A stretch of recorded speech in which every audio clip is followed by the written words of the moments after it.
అరే ఎలక్షన్స్ వస్తున్నాయి అట్లా పైసలు వస్తే ఏం చేద్దాంరా? ఏముంది అక్క, ఇంట్లో బాసలు కొనుక్కుందాం తీ. అవునక్క. లేదక్క మా తమ్ముని పెళ్ళి వస్తుంది అక్క, నేను పట్టు చేయకొనుకుంటా. నేనైతే మంచిగా ఒక కుక్కర్ కొంటా, ఒకటి వాటర్ ప్యూరిఫైయర్ తీసుకుంటా, ఇంకా పైసలు బాగా వచ్చినాయి అనుకో ఒక సోఫా సెట్ కూడా తీసుకుంటా.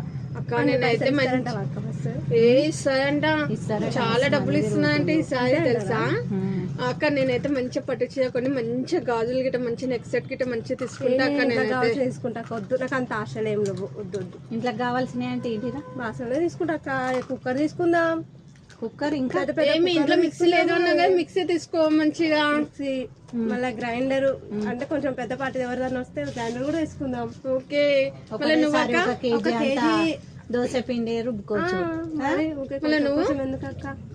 నేనైతే సోఫా సెట్, వాటర్ ప్యూరిఫైయర్, మంచి కుక్కర్, అట్లా చిన్న చిన్నవి తీసుకుంటా అంతే. ఇంతకు నీకు ఉన్నదా అరే ఇక్కడ ఓటు? నాకు లేదు అక్క. ఎట్లా భరిస్తారంటవా? నీ మా ఊర్లో ఉంది కదక్క. మున్సిపల్ ఎలక్షన్స్ రా, సిటీలో ఉంటేనే వస్తుంది. అయ్యో మాది మా ఊర్లో ఉంది కదక్క. నాది కూడా మా మీదక్క. నాది కూడా ఇక్కడ లేదురా.